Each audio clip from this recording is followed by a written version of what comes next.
Numinous Podcast with Carmen Spaniola.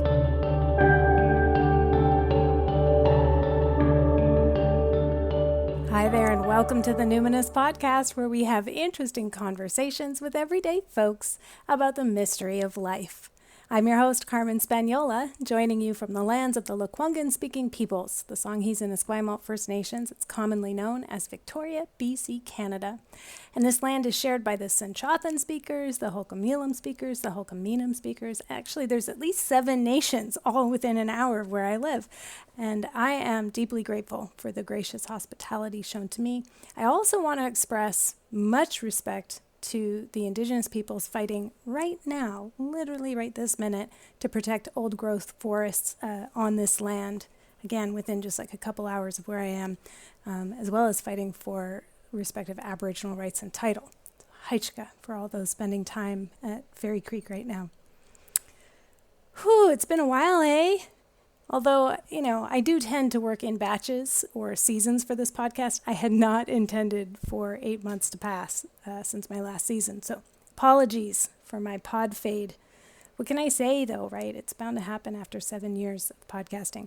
Also, sadly, trauma is a growth industry, and I have been really busy with clients and classes, as well as advancing my somatics certifications and writing a book. Yes, my friends, The Spirited Kitchen, Recipes and Rituals for the Wheel of the Year has been submitted. It's with my editor at the publisher, and it will be released in the fall of 2022 through an imprint of W.W. Norton called Countryman Press. Oof, so lucky.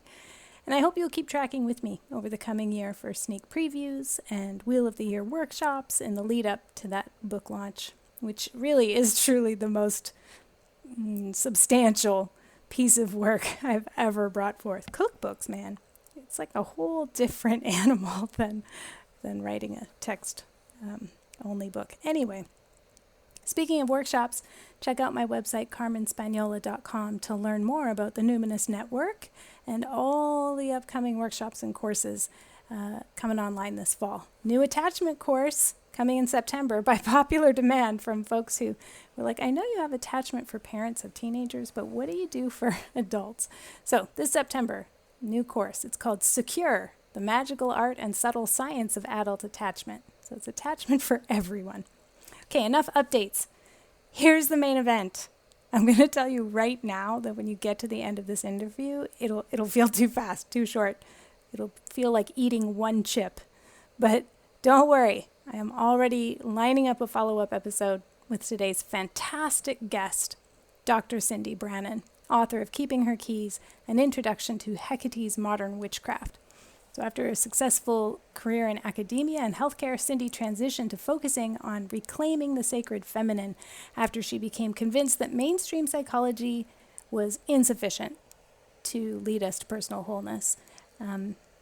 Cyndi's work focuses on personal healing through depth psychology, herbalism, rituals, meditations, and explorations of the deeper self. She founded the Kovina Institute, a soul school dedicated to the pursuit of wholeness through structured programs of study and transcendent experiences. Sounds like a woman after my own heart, right? Structured study and transcendent experiences. That's like my happy place. So yes, that is exactly why I sought her out for my own personal mentoring and why I'm so thrilled to welcome to the podcast my esteemed teacher and role model, author of the best-selling books Keeping Her Keys and Entering Hecate's Garden, preeminent scholar and educator of Hekatean Witchcraft. So excited to welcome Dr. Cyndi Brannen. So Cyndi, what identities do you lead with? I love this question so much. And for me, when I contemplate what my identities are, it's like all these word bubbles kind of pop up.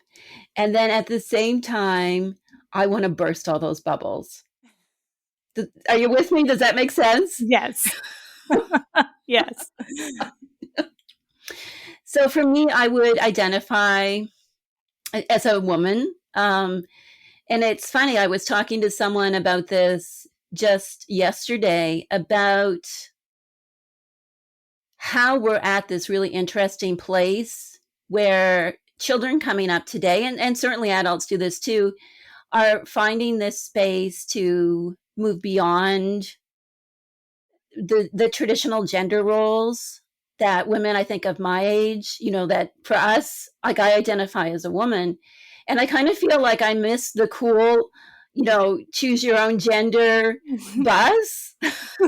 Yeah.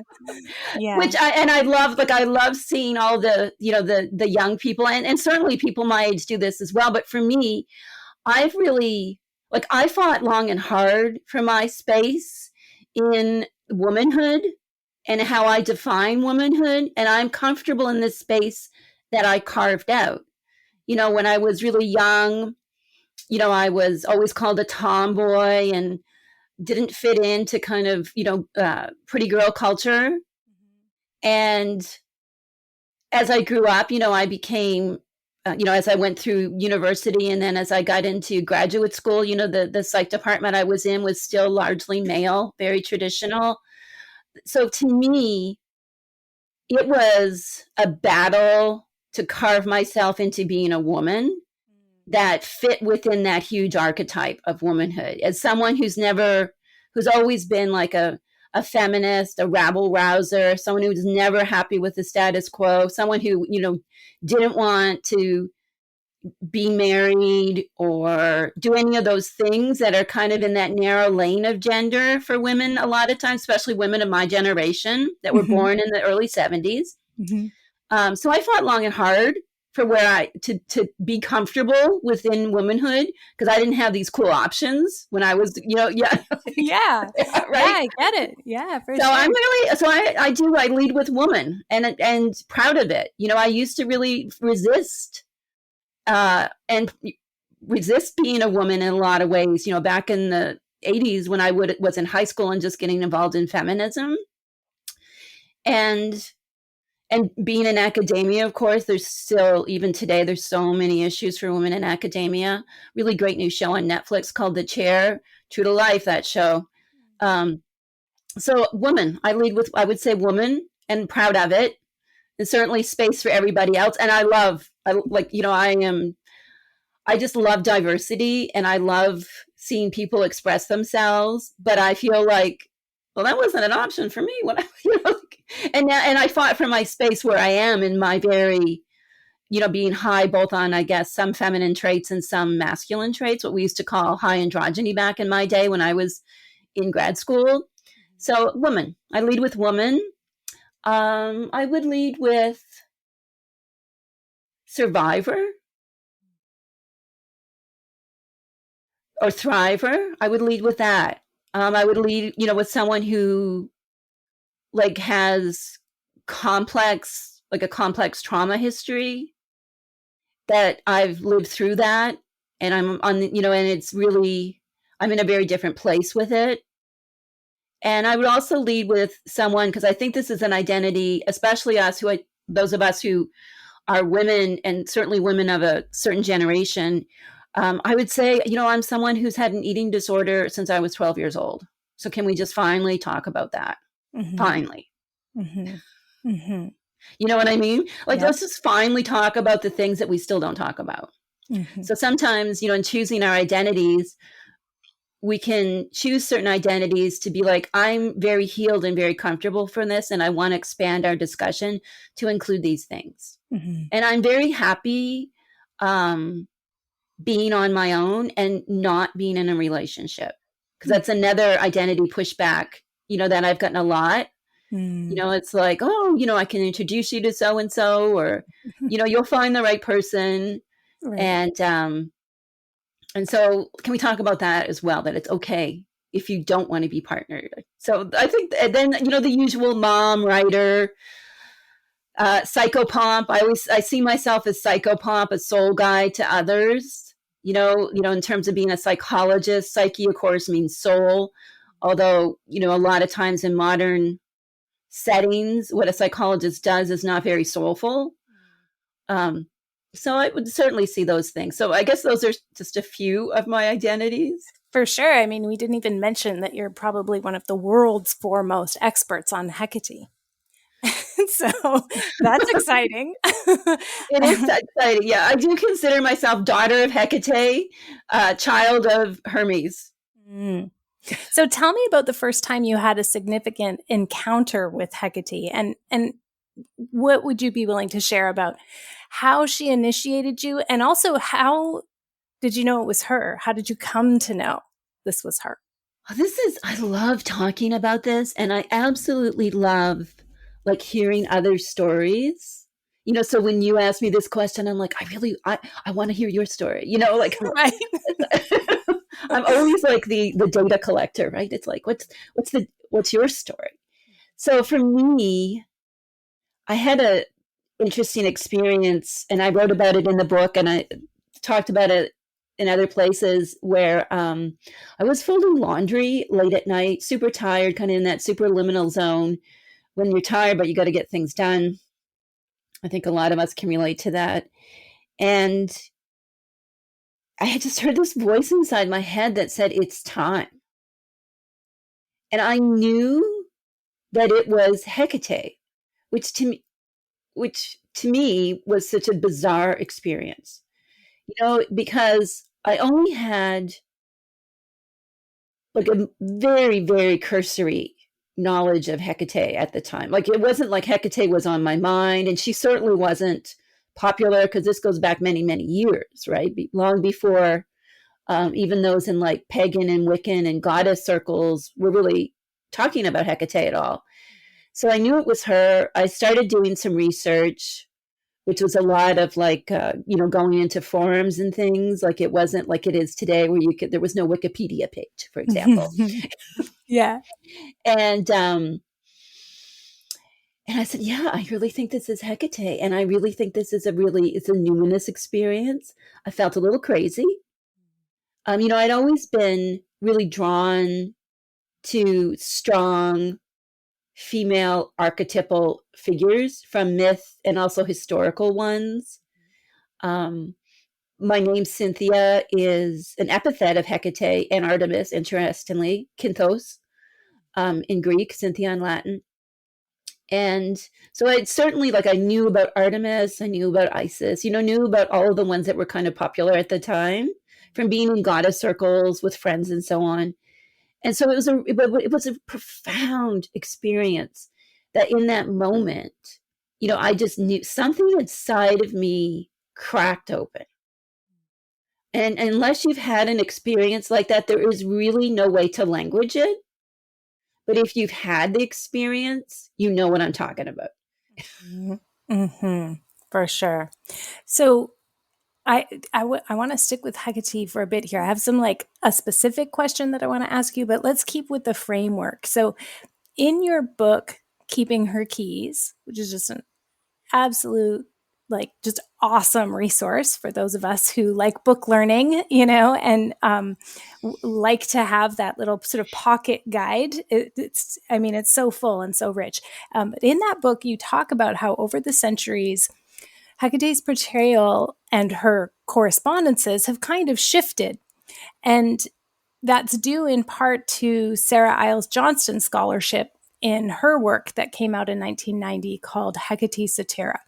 And it sort of helps fill out the picture of Hecate's ancient origins as, we know her today pretty popularly, or, Instagram cool, as the mother of witches, right? And that was sort of popularized in maybe we might call it the neo-pagan movement, but actually Johnston's work is one of the ones that lifts up that actually, there are some myths where Hecate is depicted as, for instance, Medea's biological mother, not just a mentor in magic, and Medea, the sorceress.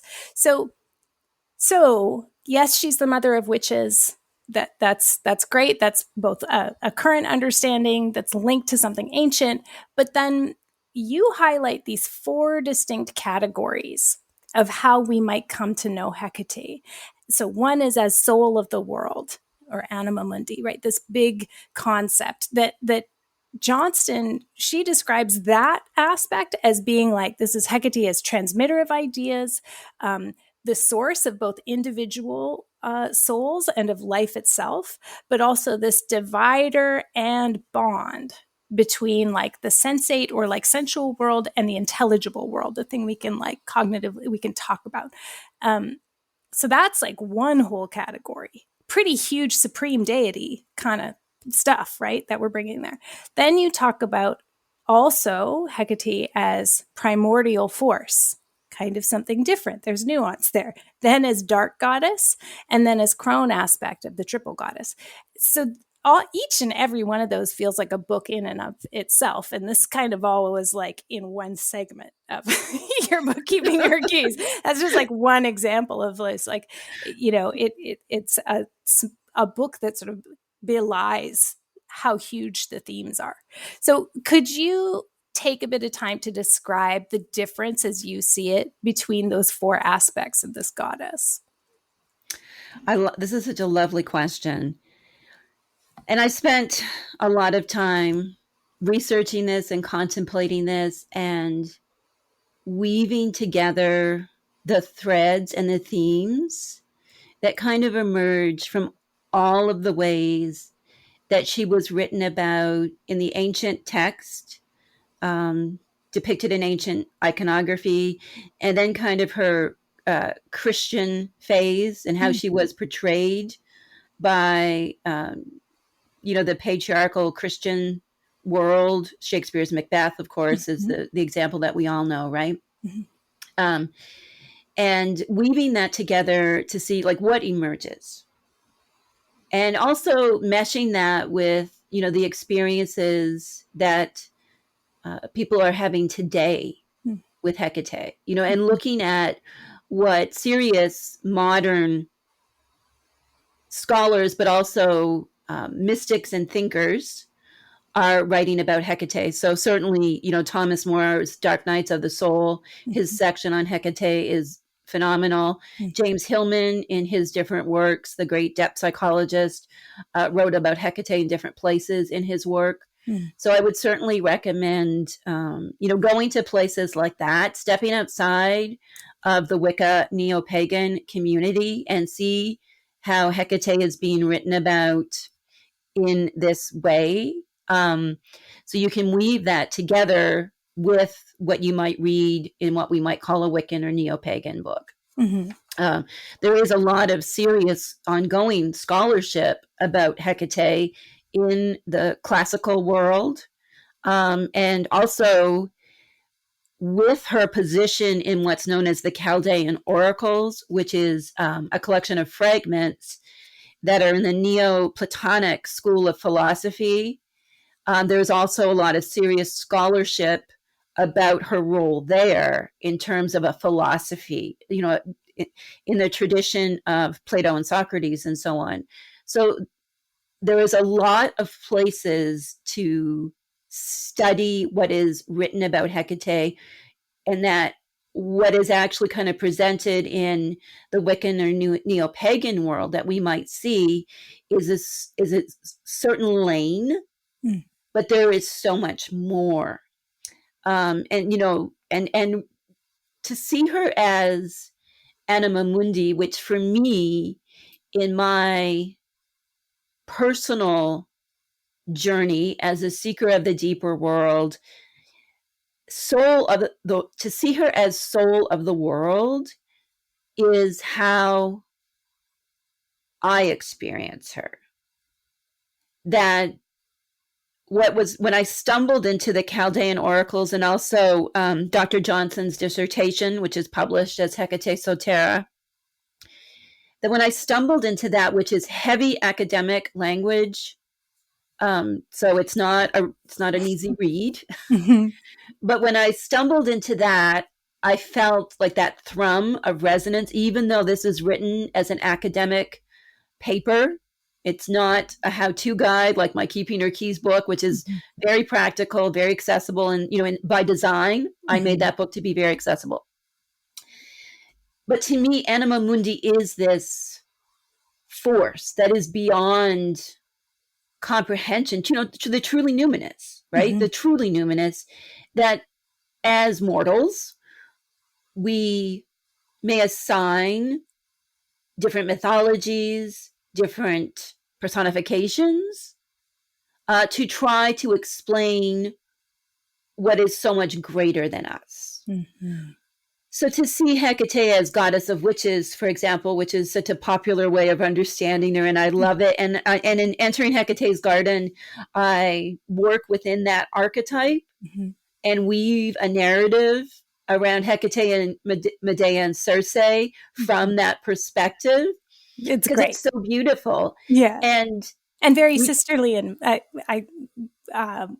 there's kinship in it, which I love, instead of the solitary figure of her aloof as queen of witches, right? It's like, there's kinship and bonding amongst women there. Anyway, sorry, I interrupted you. Go ahead. Right. And I really wanted to bring that forward, bring that idea forward, that because we live with a definition of Hecate that is largely transmitted directly through Macbeth, and even, a lot of text and how she's written about are still through that lens. Like you said, this aloof queen of witches, she's kind of nefarious.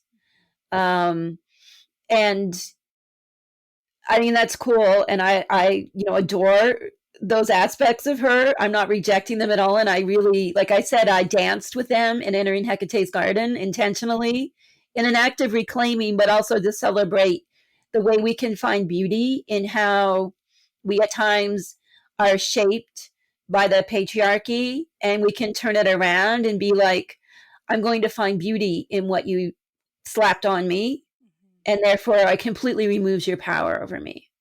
I'm not going to reject it. I'm going to transmute this into something of beauty. Regina Maleficarum, which was originally like a slur.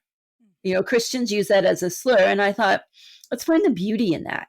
Let's find the beauty in Hecate as queen of witches, who is Anima Mundi, because if you are the queen of witches, in my view, then it would make sense that you were Anima Mundi, because if you do witchcraft or magic, whether it's astrological or you work with angels, any of those things, it's about getting into that flow. And that's essentially what Anima Mundi is and where Anima Mundi abides. Whether you're reading the Chaldean oracles, Dr. Johnson's work by Jung, work by Hillman, work by all these great thinkers who are talking about Anima Mundi, the feminine world soul, it's flow, which of course in modern psychology is very much a focus, getting into flow state, right? Mm-hmm. Mm-hmm. So if you are the queen of witches, it would make sense that not only do you govern flow, but you are the flow. Ooh, yes, nice one. Okay, quick word from our sponsor, and we'll get right back to that conversation. So this episode is brought to you by Hide Tanning 101, a live online textiles training happening September 2nd to 30th, 2021. So hide tanning is the art of creating textile from animal hide. Have you ever thought of it that way? So this is something I've practiced with rabbit, sheep, and deer, and I studied with my dear friend and previous podcast guest, by the way, Mara Kerr.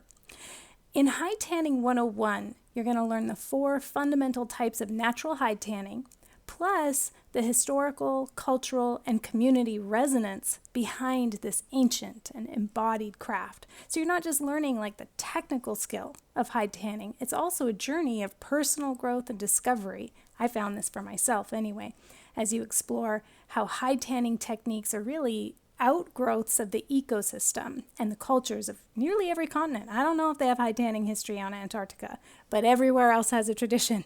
So with guidance on methodology and DIY systems, you'll be ready to dive into your own hide tanning practice at your own pace and use Hide Tanning 101 as a resource for your own learning journey. Hide Tanning 101 is hosted by Mara, as I mentioned, along with my other dear friend that I just love so much, Adele Arsenault. Mara is a settler hide tanner, herbalist, and teacher, and Adele is a Cree Métis hide tanner, artist, and facilitator. September is the first and only live version of this training, so that means it comes with added question and answer sessions, but also some very sweet raffle prizes for those who sign up live. There's a special discount code for listeners of the Numinous podcast, so just use all caps code NUMINOUS at the checkout to get 10% off tuition. Sign up at fernandroe.com. FERNANDROE.com. And now back to Cyndi. That gives me chills. Right? How's that different from primordial force? Well, I find this is interesting because in the Chaldean oracles, and also if you look at some older texts that feature her, like Hesiod's Theogony, that he's dancing, the Theogony and other texts really kind of position her as a great mother figure. And the great mother figure, of course, is differentiated from a goddess figure because the great mother is that primordial force from which all things flow. So to me, there is perhaps a nuanced distinction that to the ancients, and if you're interested in like a really serious treatment of the great mother archetype, Eric Neumann's classic, The Great Mother, which is a deep dive into the archetype about the great mother versus the goddess, that the great mother could certainly be seen as anima mundi, but yet it represents a primordial force from which all is birthed. In the Chaldean oracles, they reference that as well. They say, all the universe flows from her flank. I really like these kind of uptight white guys who translate things this way. It makes me chuckle. Yeah, we all give birth out of our flank. Our flank, yeah. like Zeus giving birth to Dionysus there, popping out of his thigh. Yeah.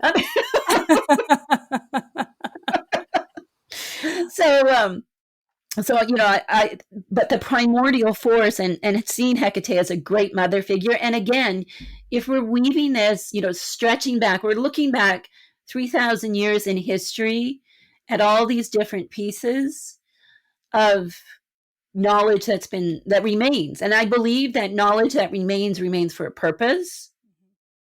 It's not an accident. What we don't know about, certain things in the past, I think that it's for a reason. And what we do know is also for a reason. So we see this Hecate who most likely, because some people like to be like, well, where did she come from? And it's like, well, she is. Right. But if you want to talk about terms of recorded history, we're talking about certain parts of modern day Turkey, most likely, but also a similar influence that's kind of looping around from the north in that part of the Mediterranean. And this is very much Hecate as a great mother before that part of the world kind of really splintered into taking goddesses and locating certain archetypes with them, because the Egyptians did it, but the Greeks did it, the Romans did it. And as what we now consider civilization grew, this became something that happened more, that the great mother became like different goddesses. Right. And then would you say, and so then we have the patriarchal influence of, maybe the more nomadic tribes from the steppe, if we follow Maria Gimbutas's Kurgan hypothesis, then we'd say, and then patriarchy gives us the dark goddess. Is that, exactly? Okay. Yeah. Maybe want to say more about that? So I find the whole dark goddess archetype interesting, particularly because it reverberates it reverberates so strongly with many of us. Mm. It's like we discover something that we never knew existed, and so I don't like to sound like I'm picking on anyone who says they identify with the dark goddesses, be it Hecate, the Morrigan, the Black Madonna, Black Tara, etc. And at the same time, I think we all have the sophistication to acknowledge that the need to call her a dark goddess is a byproduct of patriarchy. Mm-hmm. Before patriarchy, again, what we consider civilization, which is patriarchal, there was no need for the Great Mother to be dark, light, or otherwise, because she was all. Mm-hmm. And because, within our patriarchal system started with the Greeks and Romans, and then, the Christian Europeans, etc. We all know how it goes. And they the whole idea was to dismantle Anima Mundi, the Great Mother, and to minimize her. And they broke her down into different roles. Hecate became goddess of witches. Artemis became goddess of the hunt, and so on. Like they were reduced to stereotypes and more and increasingly nefarious stereotypes over the centuries. And like I know I keep referencing Macbeth, but that is like a highlight of what happened to women who were mystics and healers and so on. Like it's Hecate is like at the heart of the archetype of what happened in a broader sense to women and others, but mostly women who were vilified for being mystics, healers, what we might call witches today. Although, of course, that's a very slippery concept, right? Because it's changing. Like I can't even keep up with all the iterations of the archetype of the witch. It's like someone turned the dial on the archetype of the witch up all the way and let it all out, right? It's like, which is so much of it is beautiful because it's a real, and sometimes I'm wondering if for those who become very infatuated and enchanted by Wicca, if they step back and say, I'm part of this revolution. I'm just here with my candles, with my spells, doing my thing, doing my ritual, and calling myself that. It's amazing because it's a true revolution, and people get very recent. It's very, very recent. It wasn't long ago. It was illegal. I mean, there was a case, I think, in Ontario, not too long ago, maybe 10 years ago, where a tarot reader, and I'm not talking about tarot readers, but I'm just talking about this kind of business in general, where that I think the woman was, there were still like laws on the books in Ontario, keeping it Canadian here, where, you could be prosecuted for telling fortunes for money. Wow. For a cult. Wow. Yeah. So, it's like we've come a long way. And it's a really exciting time to be exploring a goddess that's as complex as Hecate, who is Dark Mother, because in our lens, in our programming, we've been conditioned since birth to believe that a goddess needs to be beautiful, purely of the light, purely kind and uncomplicated and never angry, never angry. Yeah. A reflection of what the cultural mores are for us as women. And Hecate is she breaks all that. I think I think that's why people just connect to her, because there is such a longing inside of all of us for something deeper, and there's a longing for us to shatter. And she's a great shatterer, right? She's Rixapile, the earth cleaver, and so on. Hegemonin, the one who kicks down gates. Like, this is what people wrote about her.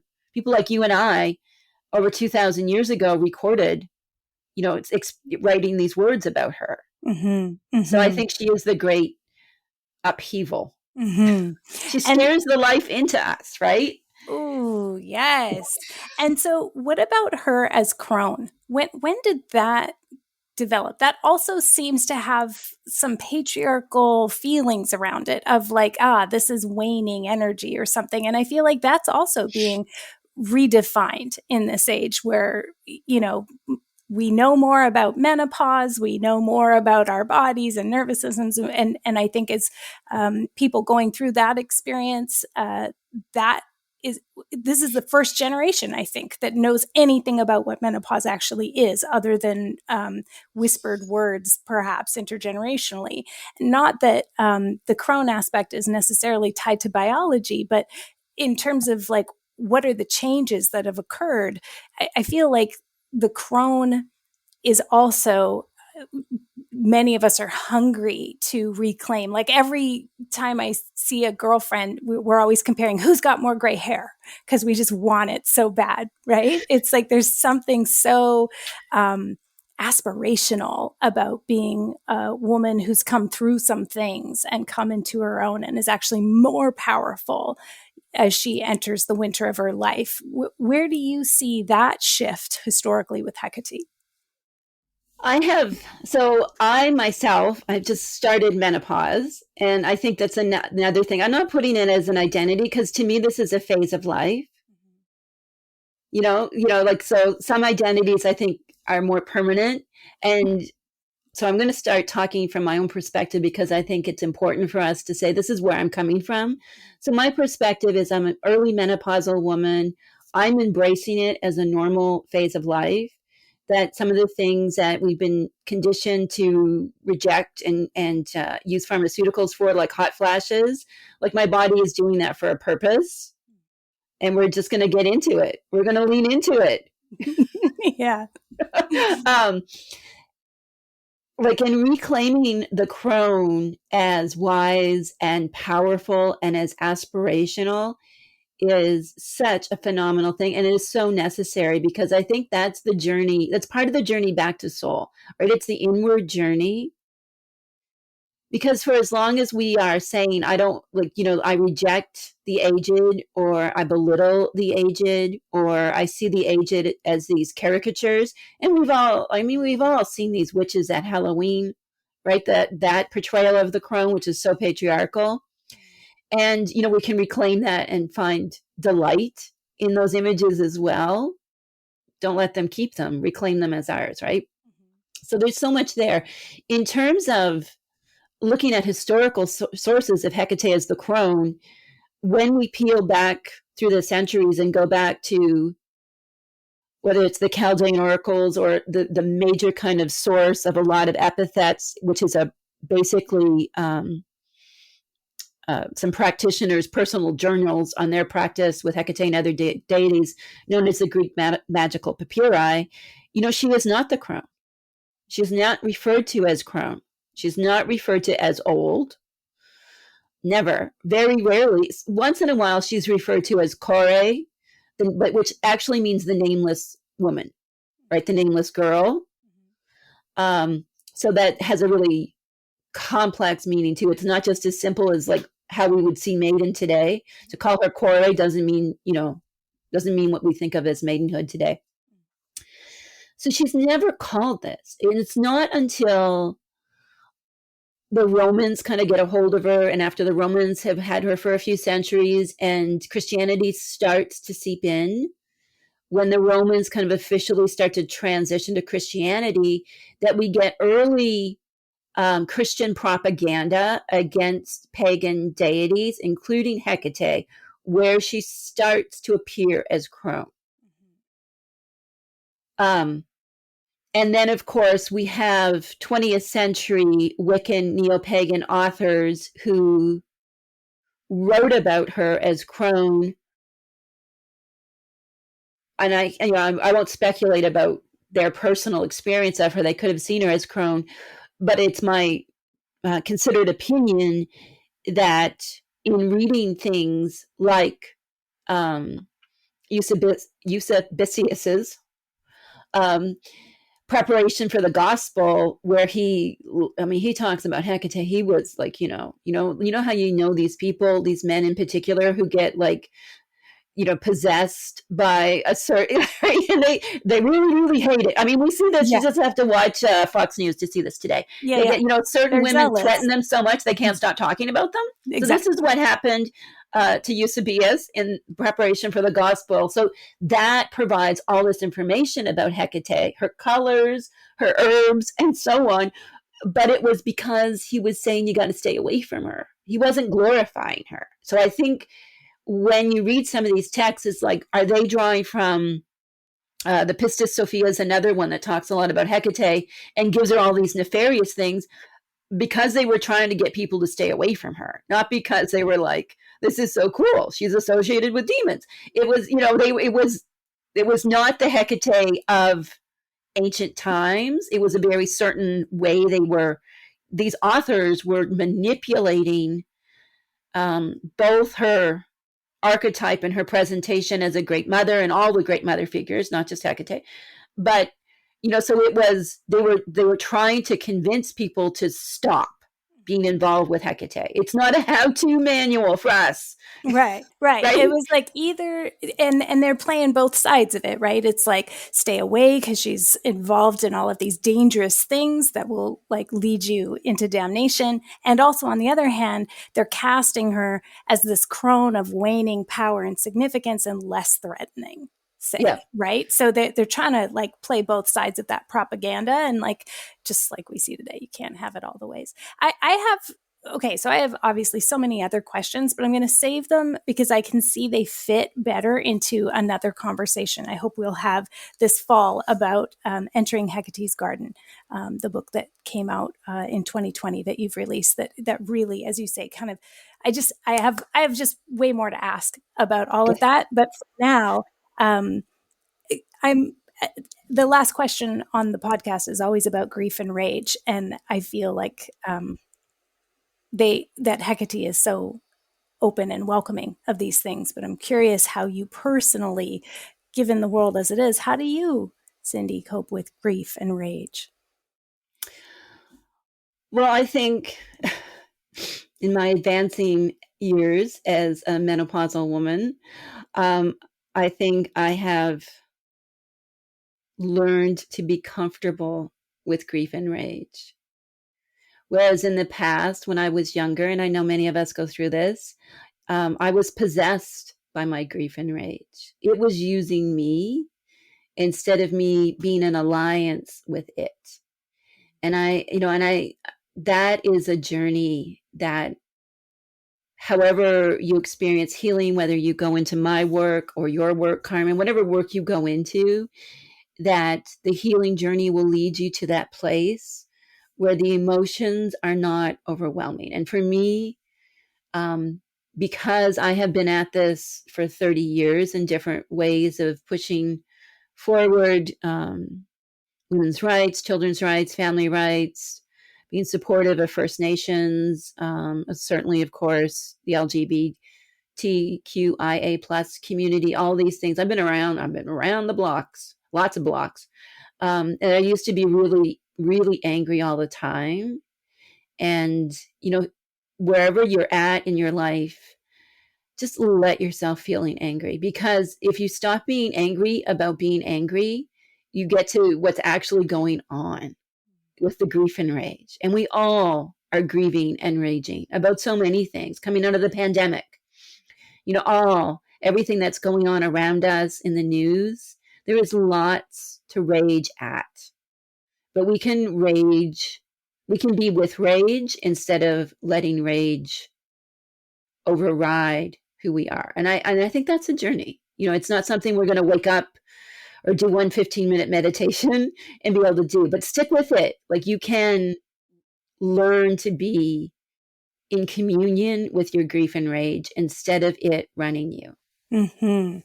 Thank you for that. And I really appreciate your articulation of that. And I can see how, Hecate leads us to the beauty at the core of our rage and what we can make out of it. So I really appreciate how much you've given to the world in helping to lift up this really important goddess. Thanks for being on the show today. Thanks for having me. Wasn't that great? Oh my gosh, I have so many follow-ups. To learn more about Cyndi's work and find out what courses are currently available, go to keepingherkeys.com. And I promise I will continue to court her and woo her back onto the show so we can hear more about the nuts and bolts of working with Hecate and perhaps also with Medea and Circe.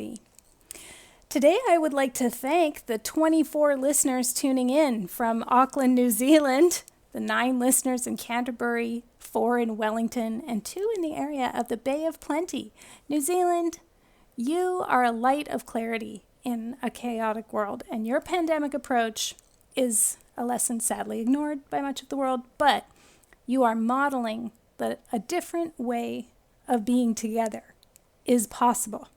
And it's more than just your island nation status. I believe that. It's really so much more. It's a quality of humanness that is shining through. It's been, I'm speechless. It's been so inspiring and help me hold steady to my own personal values, like in terms of how I want to show up for the collective in collapse times. So thank you, New Zealand. You deserve a standing ovation for holding on to the best parts of humanity in pandemic times. I'm honored some of you choose to spend time with me. If y'all would like to stay connected, you can follow me on Instagram at Carmen Spaniola, or go to my website to find out how you can access nearly all of my current offerings for one low monthly membership in the Numinous Network. You'll find all the details at carmenspaniola.com. CarmenSpagnola. Until next time, take care.